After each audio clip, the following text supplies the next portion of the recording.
8radio.com.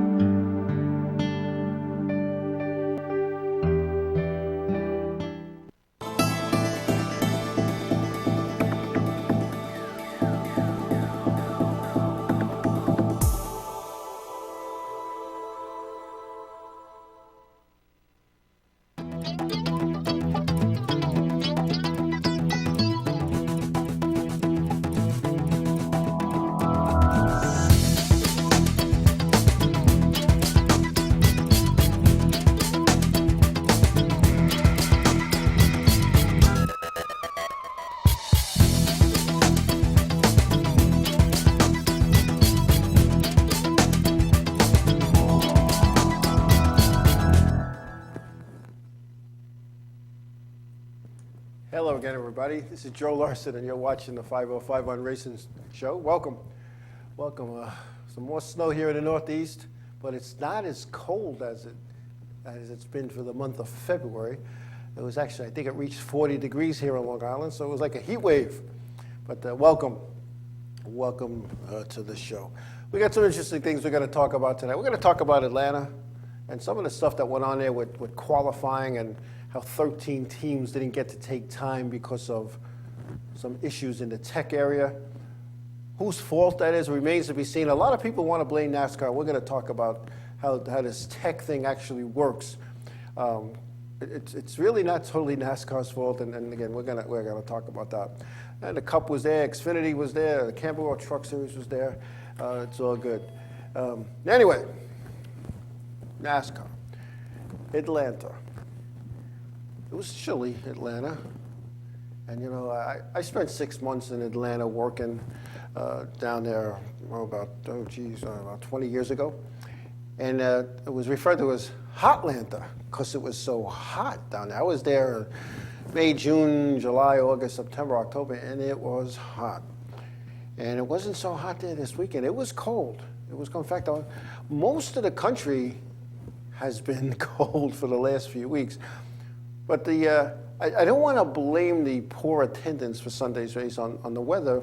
I'm going to blame it on the economy still. A lot of people just don't want to spend that money, and not that they don't want it, they don't have it. And they keep increasing the price of tickets, and the airlines bump up the flights, and the hotels gouge the people, and the restaurants have special menus thinking that you're getting something good, and it's not all good. And there's just so much money to go around, and you know, people are trying to pay bills, and they just can't go. And a lot of these racetracks, they're adding more seats, and I don't know why they would do that. I think they need to take some of the seats out, and I don't know, make it something else, and that's those sections, especially on the backstretch of some of these racetracks. But anyway, I'm just a guy with a talk show, and you know. And thanks to you folks, we've been kind of successful. So I want to thank you guys. You know, again, I want to thank you in advance for being a part of this. But anyway, Atlanta. You know, it was one of those things, and I actually got to sit and watch some of the race. I was kind of busy yesterday afternoon, so I caught the end. But and I didn't understand what they were talking about when they said some teams didn't take time, and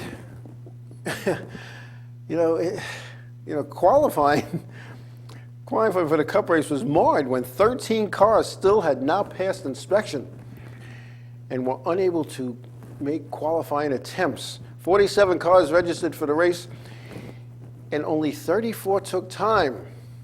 Now, multi-time Sprint Cup Series champion Jeff Gordon, whose car did not get through inspection in time for qualifying efforts, called it embarrassing. Jeff Gordon had a new sponsor on board for the race in Atlanta, 3M, and they want to have a good show. And you want to get as much airtime for your sponsors as possible, and not being able to take time. Think about sponsors sitting up in a suite, let's say, whether it was a NASCAR suite, a Jeff Gordon suite, a suite up there, and they're watching cars take time, and on the pylon it says the 24 is supposed to go, and the 24 don't go. And you know, there's a little scrambling, the cell phones all come out, and what's going on? Didn't make it through tech. That's a negative connotation. Was he cheating? What's going on? These are the things that go through the heads of sponsors. Now, you know, Matt Kenseth, who was also quoted as saying, obviously they, meaning NASCAR, weren't organized to get everyone through tech, it appears. Tony Stewart, frustrated after spending the entire practice session, working on a qualifying setup, which he never got to take time and utilize. If he knew that was going to happen, Tony Stewart said, he would have worked on race setup instead of qualifying setup. Now, Sprint Cup Series director Richard Buck was quoted as saying there were cars that came through there, the tech area, 2 and even a couple of cars that came through 3 times. So how does this happen? Having worked the tech area in just about every series that NASCAR has, what happens is this. There's an order that's picked. You know that you're 5th, 6th, 10th, 12th, 43rd in line to go through tech. So you go through tech. A lot of what's done at the higher levels, especially in the Sprint Cup and Nationwide, is done with lasers, and it looks Star Wars-ish. Let me tell you, these things come down on the car, and some of the body tolerances are 3/32 of an inch. You got to be right on. Now, as one crew member who I chatted with over the weekend, actually, yesterday briefly, had said, and understand this, when a car goes into the template room or area, they're on a plate. The plate's supposed to be perfect. It's set up with lasers. We had it on the modified tour. We set up our scales with lasers as well. It had to be perfect. Now think about this. What is perfect? It was perfect at that moment. When the laser went boop, and it was perfect. A car comes over it, a car hits it, a car moves it. It's no longer perfect. So here's a car that was perfect in the shop, and it gets through the inspection area. It's not perfect anymore, according to the tech equipment that's being used at the time. I can remember times on the modified tour, it'd be a hot day in August, and we'd be at Stafford Motor Speedway or Thompson Motorsports Park in Connecticut, and it would be hot. And here's the brain for the scales, sitting in the hot sun, the scales baking on the hot sun. You don't think that affects things. It does. You could take your car over the scales, and in the case in point, one of the smartest crew chiefs on the tour, and you could determine who you think that is, came over the scales, and they said that this percentage was off, that was off, this was off, and he had to push around and come back again.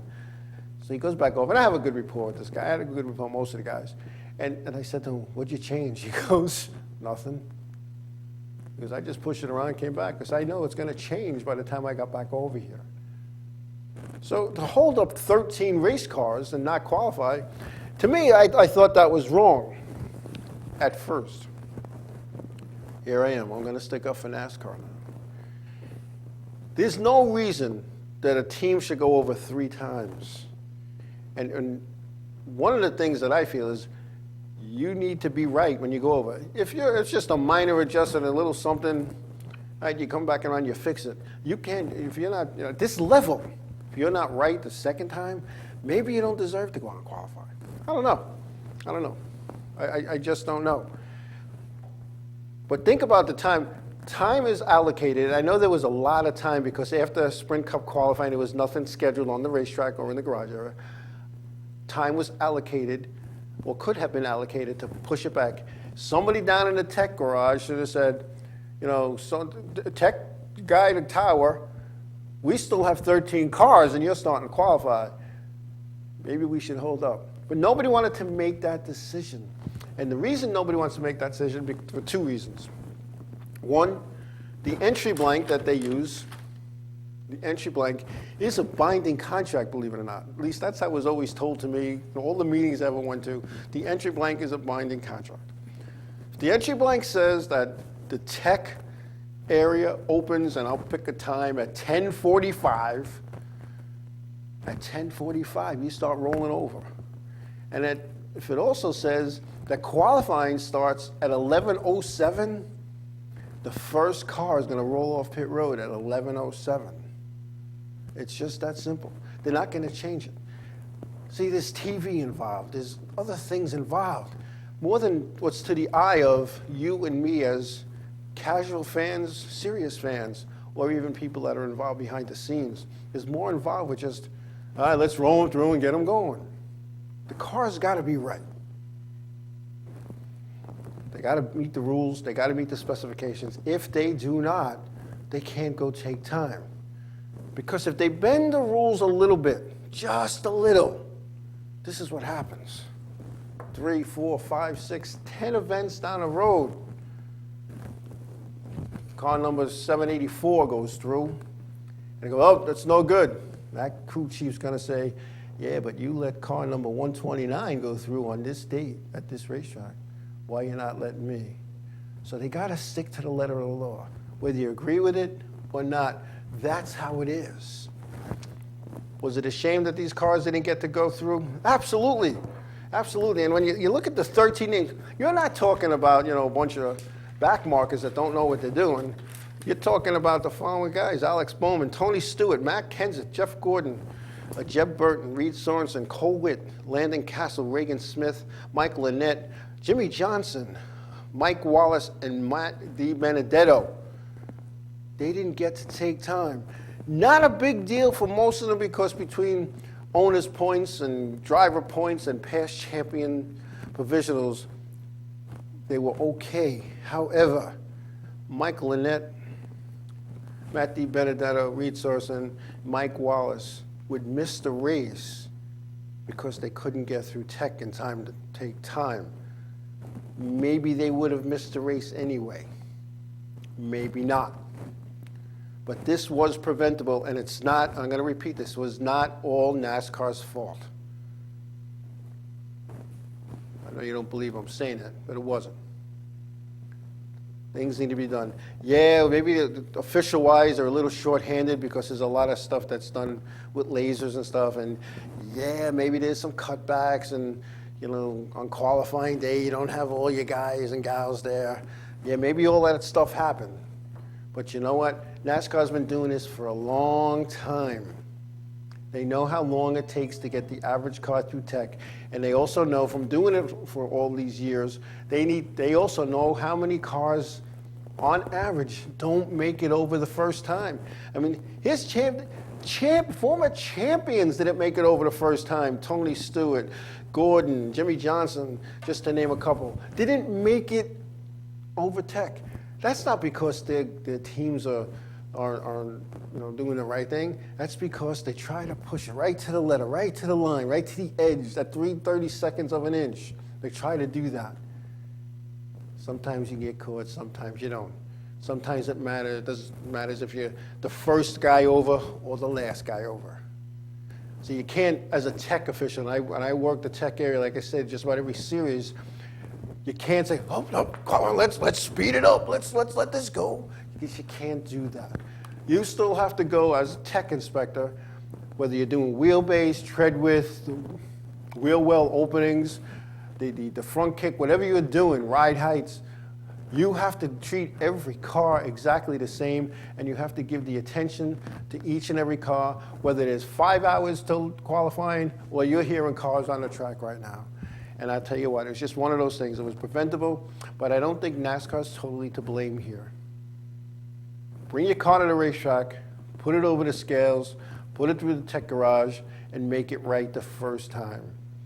And I'll tell you what, it's one of the things, you're not right, you're not right, end of it. How many times are you going to let a car come over through the tech inspection area? And in defense of some of the teams, you don't get to cut in because, 3 more cars is me. You don't make it through, whether it's one thing or 21 things or items. You go back to your hauler or your garage, you fix it, and you get back to the tail end of the line. You don't get to cut, as we used to say in elementary school. You don't get to cut in. Anyway, enough on that. When we come back, we'll talk about the results of Atlanta and some of the stories that develop from there moving forward when we come back.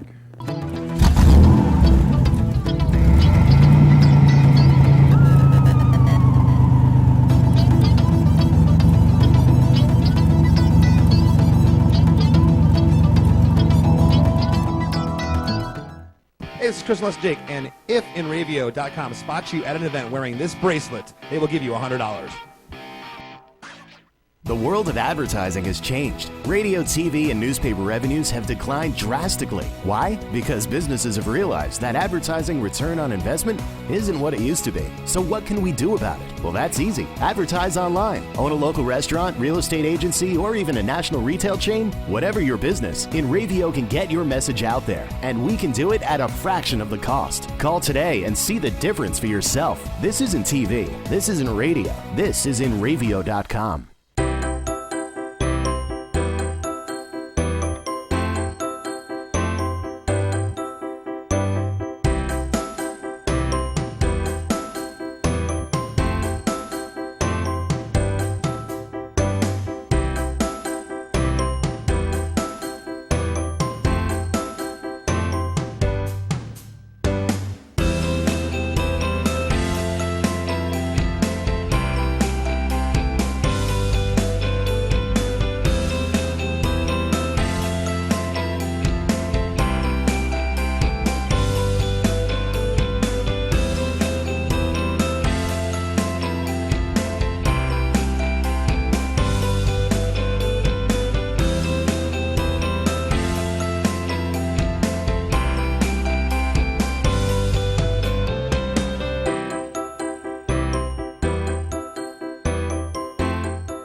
Hey, I'm Raul Panther.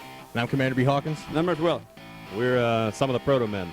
If we see you without this bracelet, you get punched in the But if you have this bracelet from InRavio.com, you can win $100. Put one of these on, or else. For over 60 years, Hanson Carpet has put the customer first, providing only the finest quality products and service. And Hanson Carpet is so much more than just carpet. We also carry a wide selection of window blinds and shades, and our licensed and insured technicians can service any of your flooring or window covering needs. Browse our huge selection of laminate, carpet, linoleum, vinyl, and tile. Stop by our showroom today or visit HansonCarpet.com. No matter what your project, Hanson Carpet has got you covered.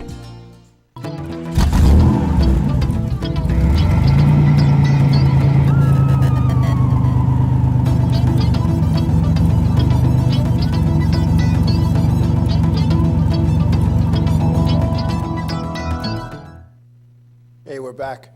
Hey, a former Sprint Cup champion, Kurt Busch, who, as we all know, was suspended indefinitely for a domestic violence allegation. It's still an allegation. A, he hasn't been charged, and B, he has not been found guilty of the alleged assault, etc., etc. Kurt Busch has begun the process for reinstatement, as NASCAR's integrated marketing communications VP David Higgins told NASCAR Talk Monday. Busch signed the conditional agreement last week. As Higgins retorted, there is no timetable to complete the requirements for consideration to be reinstated until all aspects of the agreement are completed. Kurt Busch will be barred from all NASCAR activity. That's pretty serious. And I talked about this a little bit last week, and again, you know, let's just say, I'm going to throw this out there. I'm going to be real facetious here. Let's say I'm in a relationship with Danica Patrick, God forbid. But let's say I am. Let's say I am. So here we go, and I'm in this relationship, and all of a sudden, you know, we're having a little rocky road. So I show up at her hauler, at her job, a racetrack, and we get into it. And she punches me in the head, allegedly. And I just walk out, and I call the police. Hey, I was just assaulted by her. It's an allegation. It's his word against hers until proven in court. He hasn't been charged. You know, that's what happens today. You know, people point the finger, oh, he did that. And guess what? You did it. You're guilty until proven innocent sometimes. And that's not how our forefathers set this country up in 1775 when they wrote the Declaration of Independence. It wasn't set up. The Bill of Rights protects you from those things. Supreme Court rulings were challenged over the years to protect the rights of the accused. Here's a guy, his livelihood now has been taken away from him on an allegation. hey, you know what? If they charge him and he goes to trial, he's found guilty, you know what? Take your toys and go. You don't belong in a sport where you represent corporate America, where you have little kids, boys and girls looking up to you, grown men and women looking up to you. You need to set the example when you're at that level. He hasn't been found guilty, and I'll tell you what, there's a lot of men and women who lost their lives fighting to give him that kind of right that he's not getting. That's all I'm going to say about that, because that's a sore subject with me. Being accused of something and being punished for something that you haven't been convicted of doing. It's a crime, what he did or allegedly did, what she did or allegedly did. There's only 3 people in my eyes that know what really happened in that hauler that day in Dover. That's Kurt Busch, that's his girlfriend, and that's the good Lord above. Everything else is hearsay. Anything. Yeah, it's a little bit of a soapboxing, because that's a hot topic with me. Don't accuse people of doing things unless you have the facts. And what upsets me the most is the man lost his livelihood, albeit temporarily, albeit indefinitely. And Jerry Cook, when he was, so that's a good thing. It's a good thing. Yes, we're back. So I said enough about the Kyle Busch thing. So thank you, 22 Figure 8. It's official. It's official. Well, it's really not official. The WJ says we're back. So anyway, it's all good. It's all good. All right. So we did all of that. I did my Kurt Busch rant. So, yes, Atlanta Motor Speedway. You know, it's, there was some stuff that went on with Atlanta. Jeff Gordon took another big hit, or he took a big hit in Atlanta, missing the safety barrier and hitting the concrete. His car's destroyed. And Jeff Gordon was visibly upset when he climbed out of the race car. Now, you're not supposed to do anything till they get to you. And he kind of waited till they almost got to him. He got out, and you could see the way he walked with his hands on his hips, and he walked, and the NASCAR officials were walking to him, knowing that they were going to come up to him. And he pointed at the wall, and he was very animated at what went on there. And you know what? As NASCAR Executive Vice President and Chief Racing Director official Steve O'Donnell said, there is no greater primary need than the expansion and use of impact-absorbing protective barriers. Gordon hit an unprotected retaining wall in Atlanta, and again, Gordon was very upset. And, unless you're going to put it all the way around on the exterior, the outer wall and the inner wall, a foot from where it ends, the safer barrier, somebody's going to hit it. And when you look at Jeff Gordon's car, that car is destroyed. And this race had a little special meaning to Jeff, because Jeff's first start in Sprint Cup Series racing was in Atlanta in 1992, which at the time was also Richard Petty's last race. And you're right, 22 Figure 8. It wasn't the officials' fault. Part of the job was to listen to me. I'm not even going to go to, but it's not NASCAR's fault. NASCAR doesn't own the speedways, and I know I've said this over and over and again, but Atlanta Motor Speedway is part of the SMI group, I believe. It's not part of International Speedway Corp. And I don't understand how you can have unprotected walls. Now, then we could go on the other rant, and what that is how many years the drivers race where there were no safer barriers. Yeah, maybe the injuries were a little greater, and maybe some guys lost their life. Not that I'm saying that, and that's a good thing, but you look back over time. I can remember Icer Speedway had like a guardrail wall when I first started, and when you hit it, you bounced off it. You went back into the cars, and that were racing, and you go get hit every which way, and you'd be like a yo-yo. And then when they put the concrete wall up, the Jersey barrier type appearing wall, was sunk 3/4 of the way into the ground, and maybe a little higher than waist high.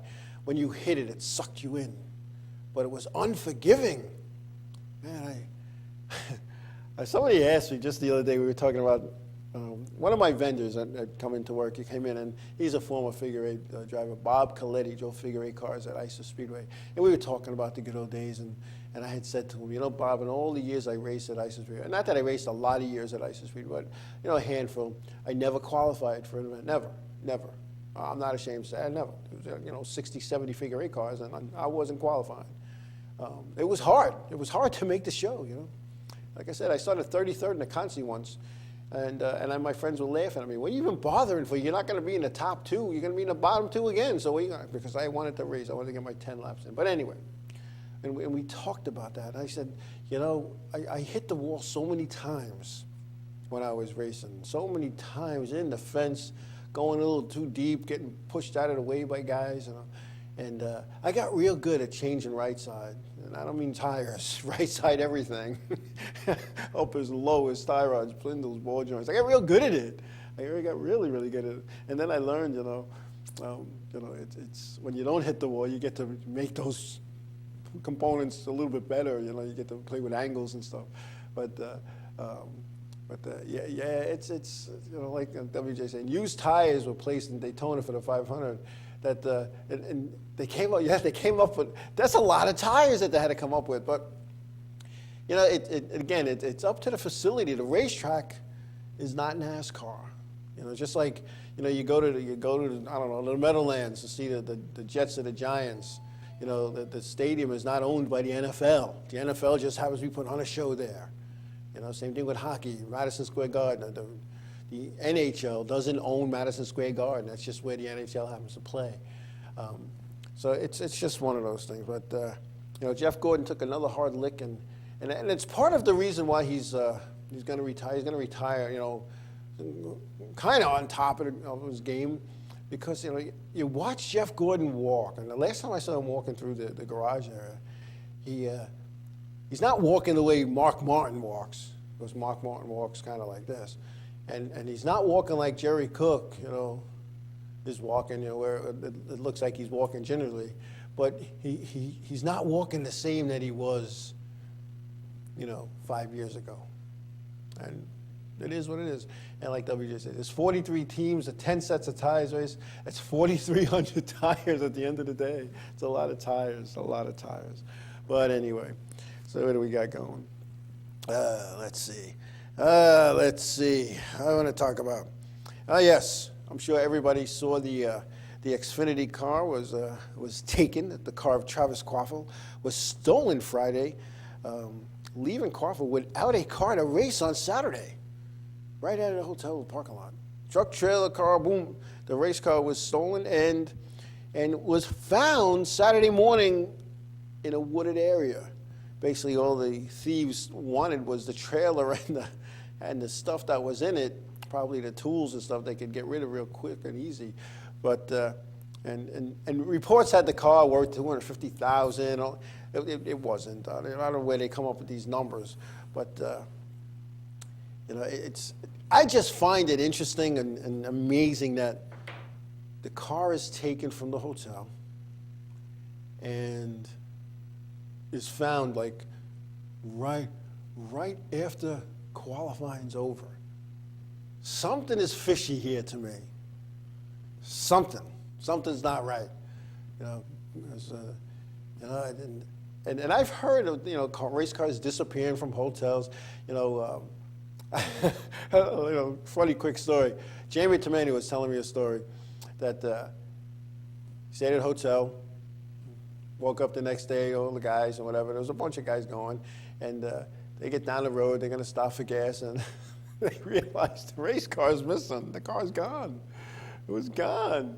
You know, I just can't imagine that. I mean, I've had stranger things happen. I was on 109 in West Babylon. I'm towing my race car. I just picked it up. My friend had a gas station down in Babylon Village, and I used to go there and charge up the battery and you know, and get some gas and air up an air tank and whatnot. And I'm driving down 109 and I'm cruising, and the light turns yellow, so I'm not going to try to beat it because I have, you know, this trailer behind me. So I stop and I would pump the brakes because there was a lot of weight behind me with the trailer. And I'm realizing the truck's stopping real easy. And I look in the mirror And right away, you know, I should see the front end, I should see the radiator and hood and windshield of my race car and the tire rack that was above that. And I don't see it.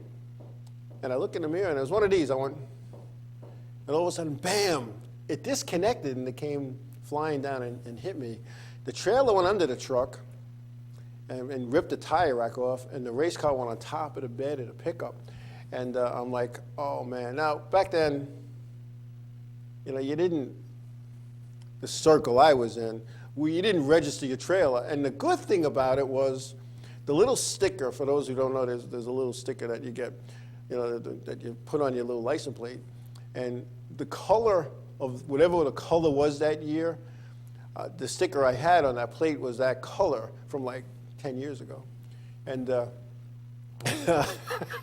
so the Suffolk County Police come and they pull up, and the guy looks and he goes, everybody all right? What happened? I tell him, and he goes, it's a good thing that the right color sticker is on that plate, or I'd be writing this stuff for no registration.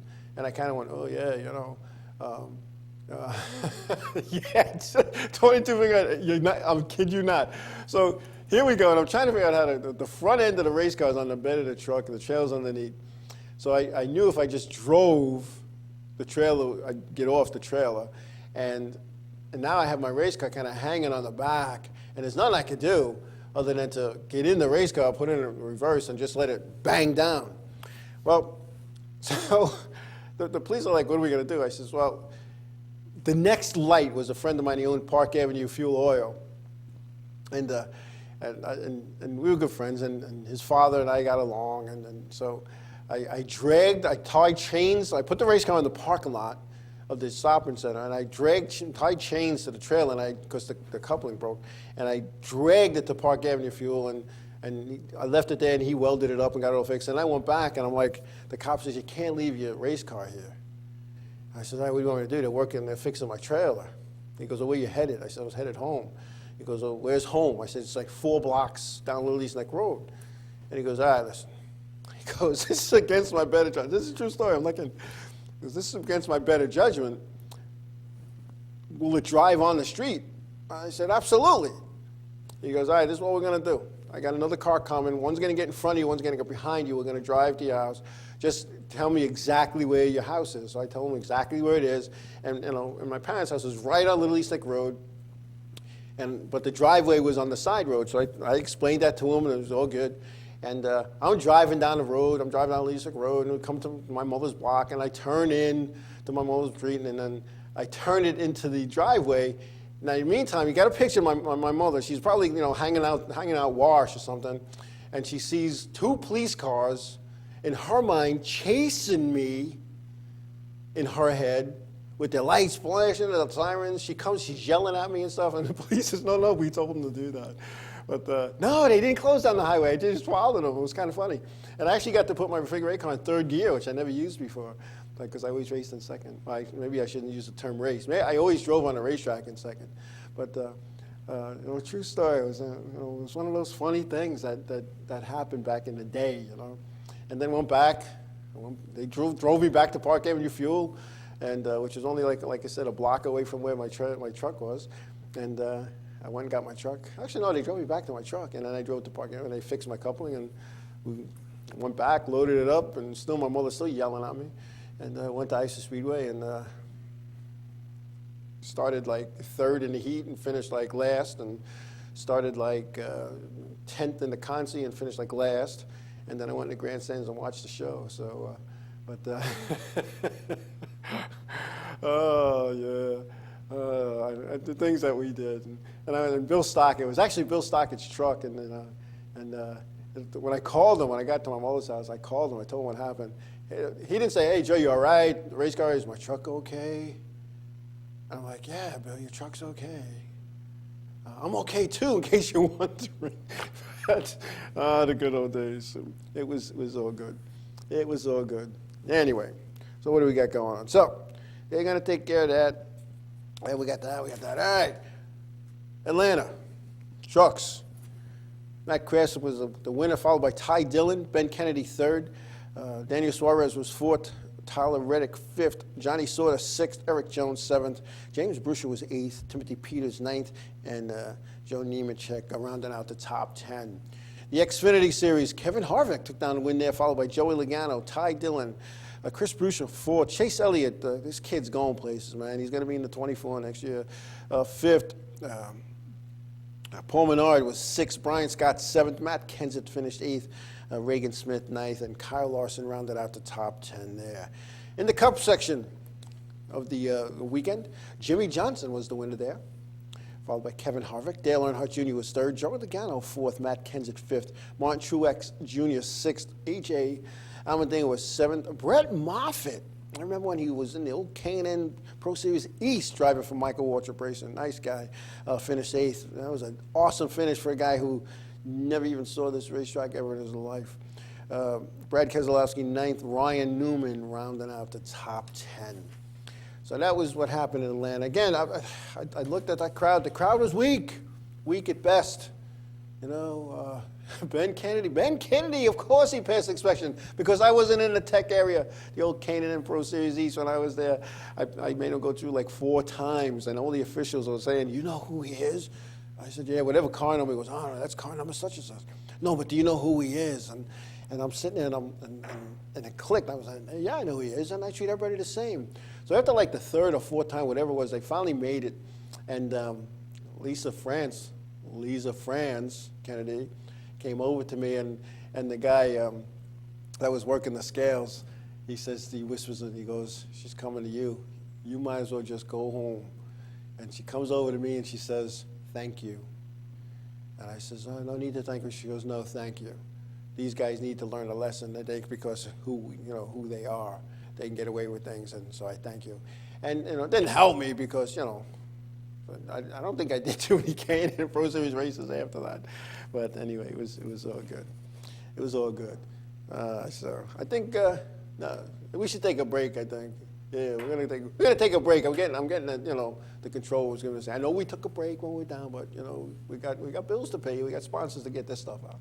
We're going to come back. We'll talk about some goings on in an old Connecticut racetrack when we come back.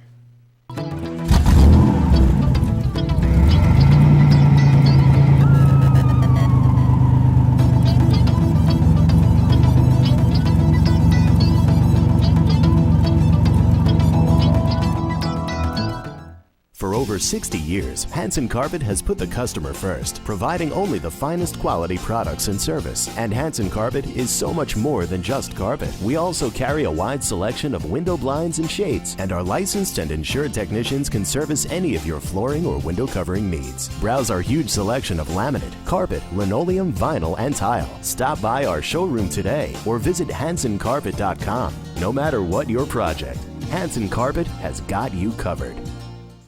The world of advertising has changed. Radio, TV, and newspaper revenues have declined drastically. Why? Because businesses have realized that advertising return on investment isn't what it used to be. So what can we do about it? Well, that's easy. Advertise online. Own a local restaurant, real estate agency, or even a national retail chain? Whatever your business, InRavio can get your message out there, and we can do it at a fraction of the cost. Call today and see the difference for yourself. This isn't TV. This isn't radio. This is InRavio.com.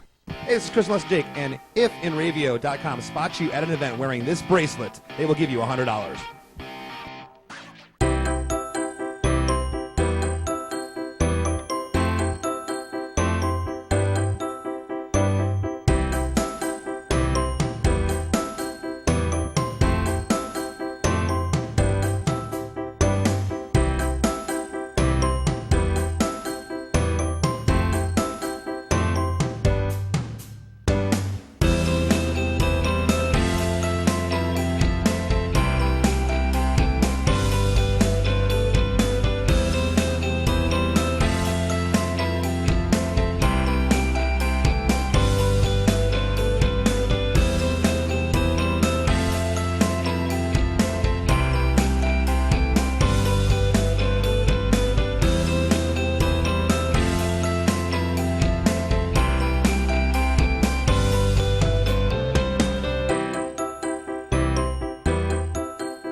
Scare No Fear, and we're here with Enravio. If they catch you at a show with one of these bracelets, you will win $100. That's a lot of money. So get a bracelet. Do whatever it takes to get that. Hit them up online.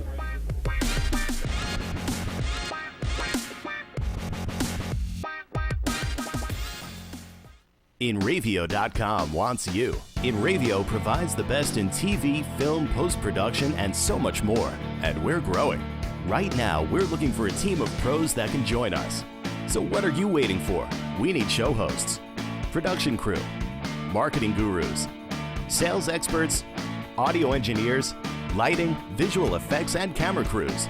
We want you. Go to Enravio.com/join the team.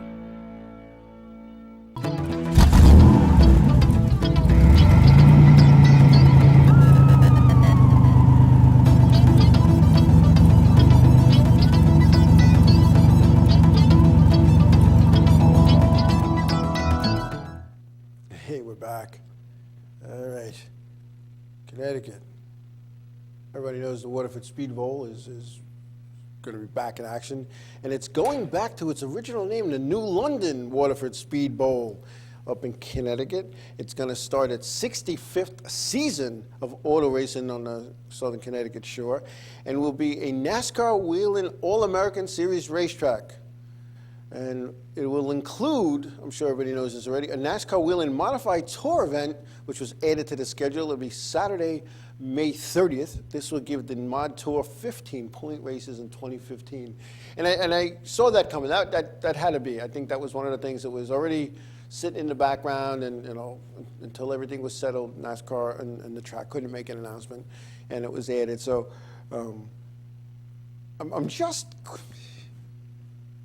The timing of that event, that scheduling, but that used to be a weekend that was reserved for Stafford, and Stafford is not having a tour there.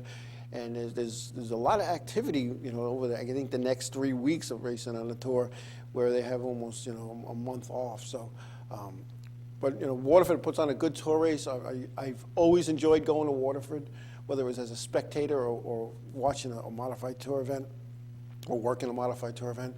And I can remember a night at the Waterford Speed Bowl, now the New London Waterford Speed Bowl, where the cars are racing or going. It was a good, solid race, side-by-side action from first back to like 15th, and the lights went out. And all of a sudden, you heard the motors shut down. And it was like, wow. These guys all just, it got dark, and they just shut them down. And so it's good. Waterford, I'm glad that, I don't know what's going on behind the scenes with the New London Waterford Speed Bowl, but I'm glad to see that they're back in action. We can't afford to lose any more racetracks. We just can't. And the weekly racetracks, some are struggling big time to get by. And here's my thing with the weekly racetracks.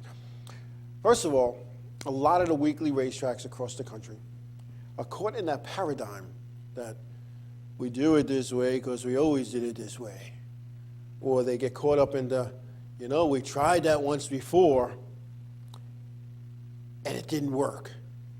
And then you say, well, when did you try that? Well, when was it? Let's see, back in '67? Come on, I don't know.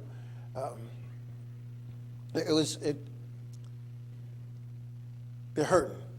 And those little tracks and the weekly racing series, they want to blame NASCAR because they run on Saturday nights, or they run, on Sundays when their show runs. You know what? If you're going to put a good package in front of the fans and a good show, you're not going to be hurt by that, because they could, record a cup race or an Xfinity race or a truck race. They can record that, but they can't record the live race that's in their backyard.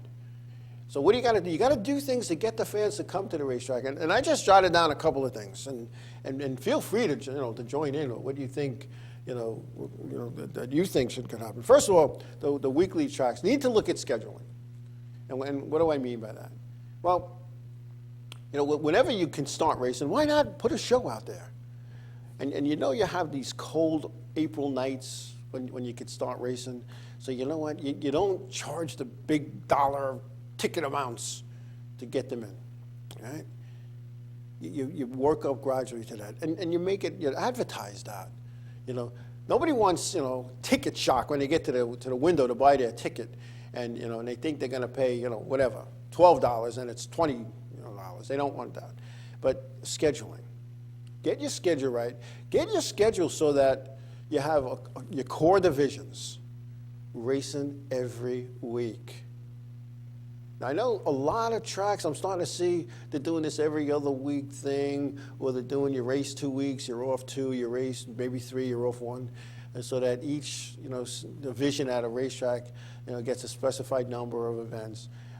I'm starting to see that, and I don't know what seminar these track operators went to where somebody told them that's a good thing. It's not a good thing, all right? As WJ said, advertise. You know, you need to advertise. You need to, every business advertises for the most part in some degree. And I don't mean by, you know, take out a full page ad in your local newspaper. Advertise. Let it be happy. Let people know and make them aware of what you're doing, you know, and to measure it. See, when you advertise, you got to show, you have to have a measurement for the return on that advertising dollar. And you know what you do? You put an ad in your local newspaper, and you put it, bring this ad in and get, I don't know, 2 kids in for free with 2 paid adults, you know, something like that. You know, to get the people into the racetrack. Because you got to get the kids into the racetrack, because this is what happens, in my opinion. You get the kids going, and they pester Daddy and Mommy and Uncle John and Aunt Sally and Cousin Timmy, you know, I want to go, come on, take me to the race, take me to the race. And the guy next door, he piles the kids into the car, and they all go to the racetrack. All right? And kid wants to go.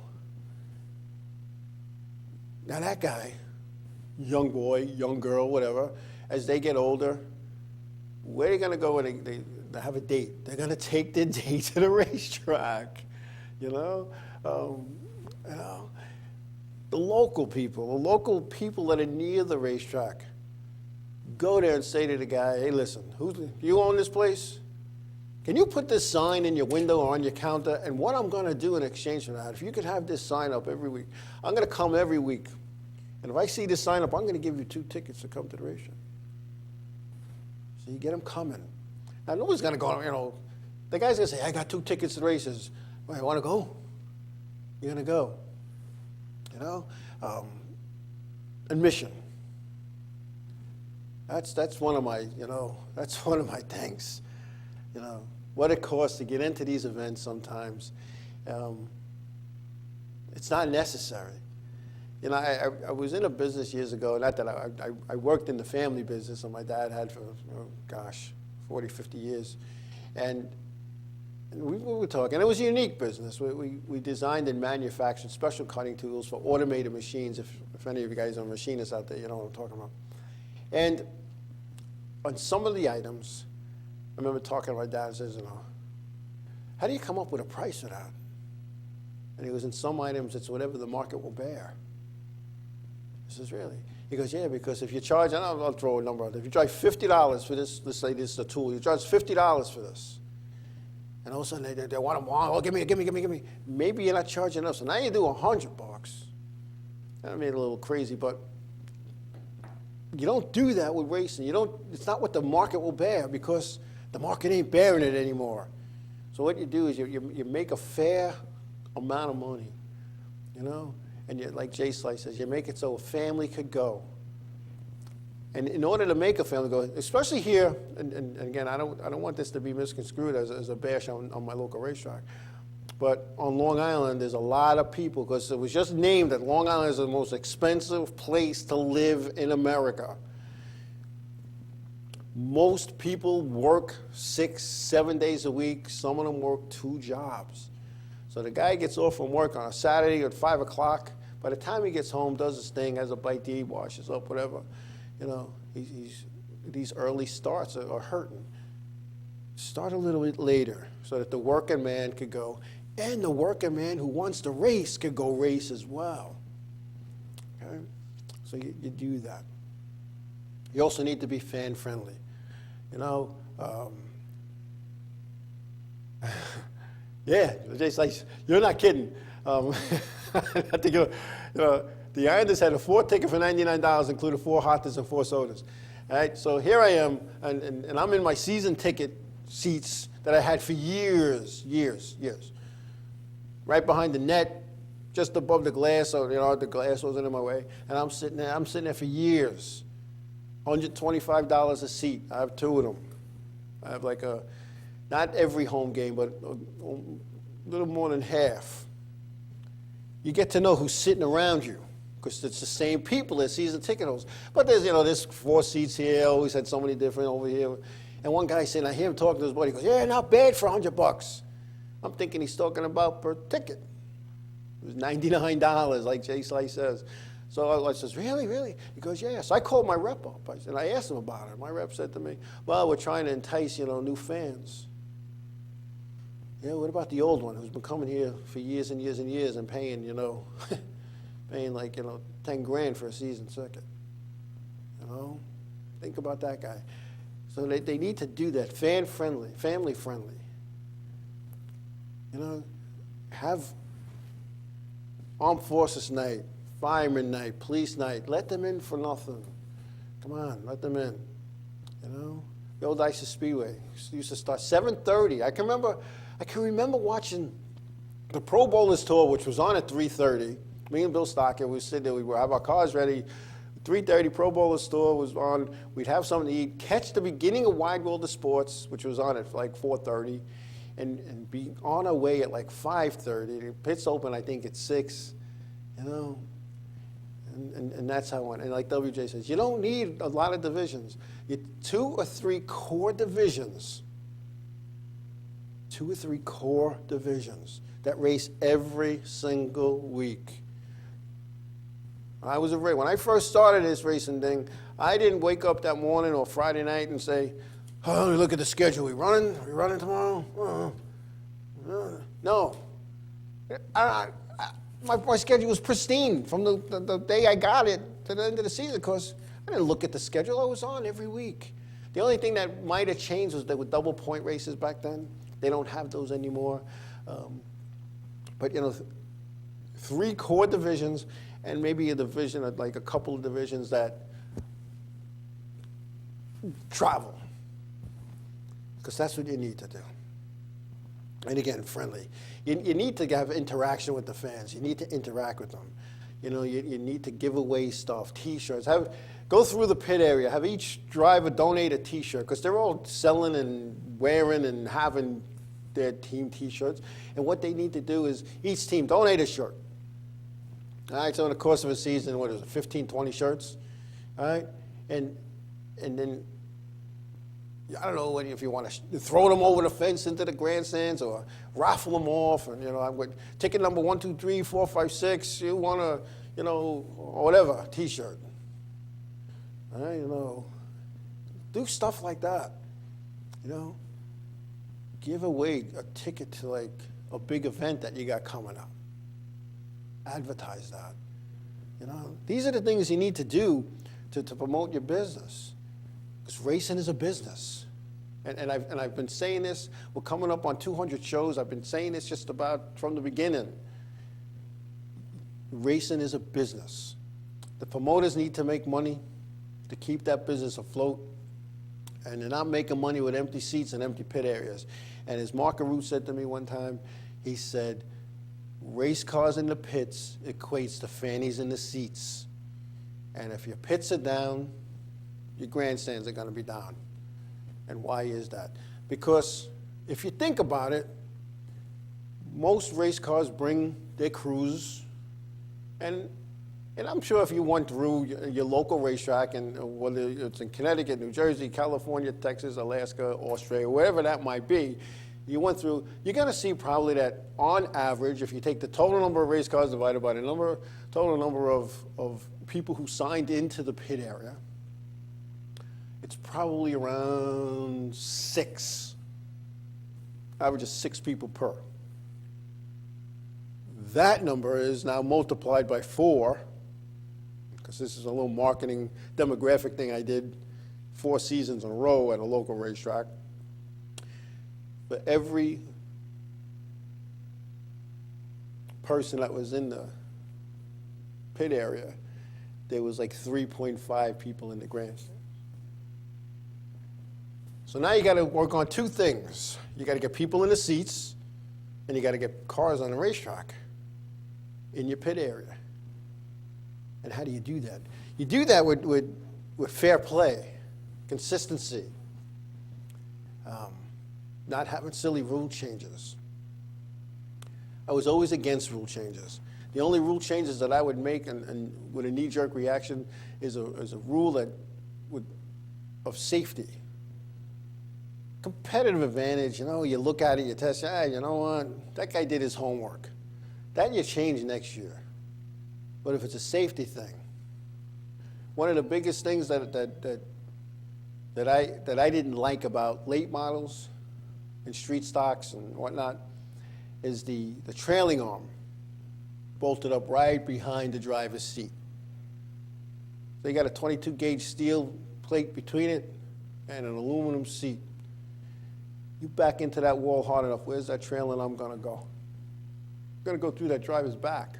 Always bothered me, so I changed it. I made a rule. A lot of people didn't like it. Till one day, one of the late model guys called me up. He goes, "You got to come to my shop. I want to show you something." I says, "What?" "I got to show you something." I said, "All right, I'll be out there whenever." So I go there, and he had this steel plate where the rules on that I told him to put it, and his trailing arm folded instead of going through it, because if that plate wasn't there, it would have went right through his back. Those are the things you change right away. You just do that. It's one of those things. But anyway, I think it's time. I'm getting the overtime's kicking in. Anyway, I hope you guys enjoyed the show tonight. We got a lot going on, and it's tough in an hour to get it all in. But we'll be back next week with more fun and frolic and talking some good racing and talk about some of the things that go on. I think we're going to have a guest next week. I'm not going to say who that's going to be, but we're going to have a guest. There's a race team supposed to be coming down.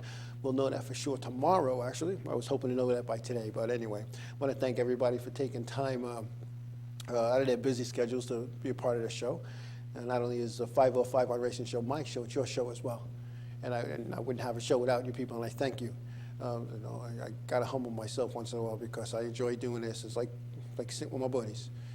So wherever your endeavor is going to take you this week, please be safe, please be careful. Tell somebody that you love them, give them a hug, and God bless you all. See you next week.